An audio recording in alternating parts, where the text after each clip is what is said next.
एक रहस्यमय और भूतिया कहानी। एक छोटे गांव में एक खंडहर था जिसे स्थानीय लोग भूतिया मकबरा के नाम से जानते थे। इस मकबरे की बड़ी प्रसिद्धि थी क्योंकि उसमें एक रहस्यमय भूत की कहानी जुड़ी हुई थी। पुराने लोग कहते थे कि एक जमाने में यहाँ एक राजा रहता था जिसका नाम राजा विक्रमादित्य था। राजा अपने विशाल राजमहल में अकेले रहता था, उसके कुछ वफादार नौकर और मंत्रियों के साथ। एक दिन राजमहल के पास बना एक खंडहर दरवाजा खुला हुआ मिला, जिसके अंदर एक पुरानी और भूतिया कब्र थी। इस कब्र के पास एक खुली पुस्तक मिली जिसमें राजा विक्रमादित्य की हस्ती थी और उसके जीवन की कई गहराइयों में दस्तावेज थे।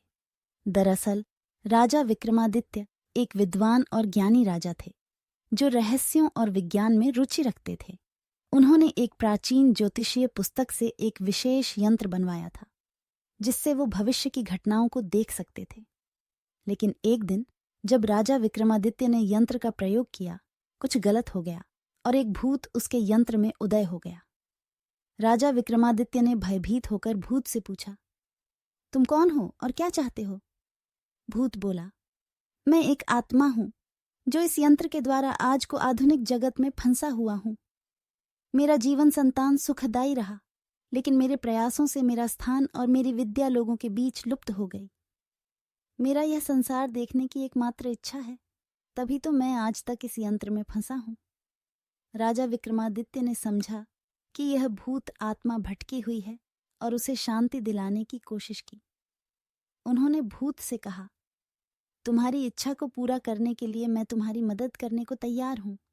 तुम्हें शांति मिलेगी और तुम्हारी आत्मा मुक्त होगी।